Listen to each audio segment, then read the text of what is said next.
നമ്മുടെ FIFA world cup നടക്കുകയാണ്. പരസ്പരം അതുമായിട്ട് ബന്ധപ്പെട്ടുള്ള വാക്കേറ്റങ്ങളും തർക്കങ്ങളും എല്ലാം നടക്കുന്നുണ്ട്. ഈ വാക്കേറ്റങ്ങളും തർക്കങ്ങളും എന്നൊക്കെ പറയുന്നത് ഒരു താൽക്കാലികമായിട്ടുള്ള ഒരു സംഭവമായിരിക്കണം. കളിയൊക്കെ കഴിഞ്ഞ് അവരവരെ വീട്ടിൽ പോകും.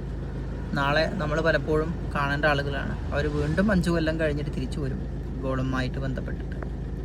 ഒരു സ്ഥലത്ത് ഇതുപോലൊരു വാക്കേറ്റം നടന്നിട്ട് ബ്രസീലിയൻ ആരാധകനെ തല്ലിക്കൊല്ലുണ്ടായി, നമ്മുടെ അർജന്റീന ആരാധകനെ. അപ്പോൾ ഏത് രാജ്യത്തിൻ്റെ ആരാധകനോ എന്തോ ആയിക്കോട്ടെ, ഇതൊക്കെ കളി, അതിൻ്റെ ലഹരിയിൽ അതിൽ മാത്രം ഒതുങ്ങുക, അതിനപ്പുറത്തേക്ക് പോവാതിരിക്കുക. കാരണം ഒരു ഇഷ്യൂ വന്നാൽ ഈ പറഞ്ഞ രാജ്യക്കാരോ ആരും ഉണ്ടാവില്ല. അപ്പോൾ വെറുതെ അവനാൻ്റെ നിലയും വിലയും കളഞ്ഞിട്ട് ഉള്ള എന്താ പറയുക, സ്പോർട്സ്മാൻഷിപ്പിലോട്ട് പോവുക.